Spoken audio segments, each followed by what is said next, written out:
Enron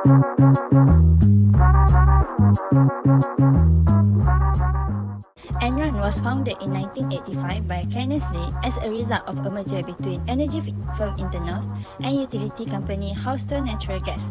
After the merger of the company, it was called HNG Internorth and was renamed Enron in 1986. So, in this news, we want to further elaborate on the case of Enron scandal.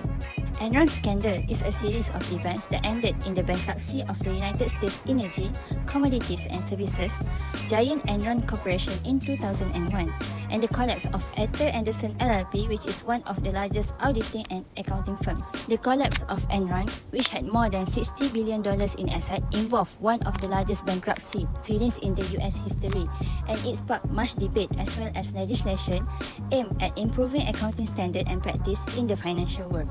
So, how did the giant company, once valued $70 billion, goes from winning most innovative company for 6 years in a row to a bankruptcy in the space of few months?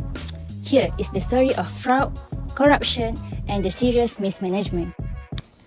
As the boom years come to an end, Enron faced increased competition in the energy trading business. The company's profit decreased rapidly. Under pressure from shareholders, company executives began to rely on a technique of mark-to-market accounting to hide the troubles. It basically gives Enron the right to decide their own profit. Enron's revenue began to skyrocket based on this optimistic calculation.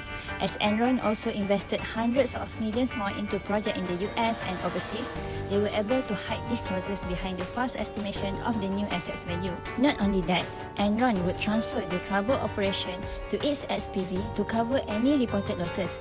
Enron abused the practice by using SPV as a dump site for its troubled asset to make its losses look less severe than they really were.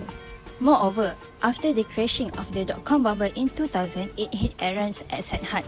Investors are also becoming more cautious of the firm's complex business model. By early 2001, various questions were being asked about the Enron's financial statement. They stepped down as the CEO in February to be replaced by Skilling. With Enron's stock price halving from $80 to $40 in 6 months that followed, many speculations spread about the company's accounting method. As Skilling stepped down from his new role in August, Lay returned to his former position. However, analysts were downgrading Enron's stock rating. Thus, Lay began selling millions of dollars worth of his share in the firm. In October, Enron announced its first quarterly loss in 4 years. Shortly thereafter, the SEC began a formal investigation into its financial statement. As the details of the accounting frauds emerged, Enron went into free fall. Festo was fired and the company's stock price plummeted from a high of $90 per share in mid-2000 to less than $21 per share by the beginning of November 2001. That month, Enron attempted to avoid disaster by agreeing to be acquired by Dynegy. However, weeks later, Dynegy backed out of the deal and the news caused Enron's stock to drop to under $1 per share, taking with it the value of Enron employees' 401k pensions, which were mainly tied to the company's stock. On December 2, 2001, Enron filed for bankruptcy protection. Thousands of employees lost their jobs and their life savings from this scandal. Many of Enron executives were charged with various crimes and sentenced to jail. Notably, both Skilling and Lay were convicted in 2006 on numerous conspiracy and fraud counts. Skilling was sentenced to more than 24 years in jail but only served for 12 years. Lay, who faced more than 45 years in prison, had died before his sentence was handed out. Not exempt from the punishment were Enron's auditors, Arthur Andersen, who were one of the big 5 accounting firms, also had their reputation dragged through the mud for their compliance in the fraud.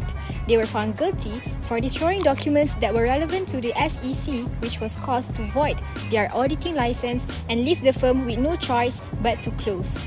The scandal has resulted in a much more tightened regulations to prevent a repeat in the future.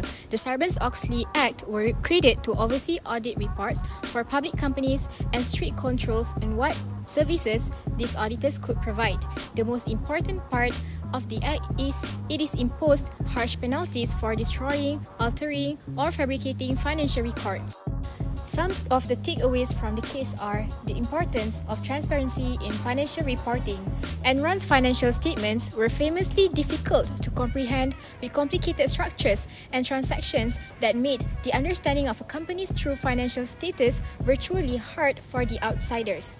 So this is why in gharar is generally prohibited under Islam because there are a set of strict rules in Islamic finance against transactions that are highly uncertain or that may cause any injustice or deceit against any of the parties. To conclude the case, Enron's collapse serves as a stark reminder of the significance of ethical leadership within an organization.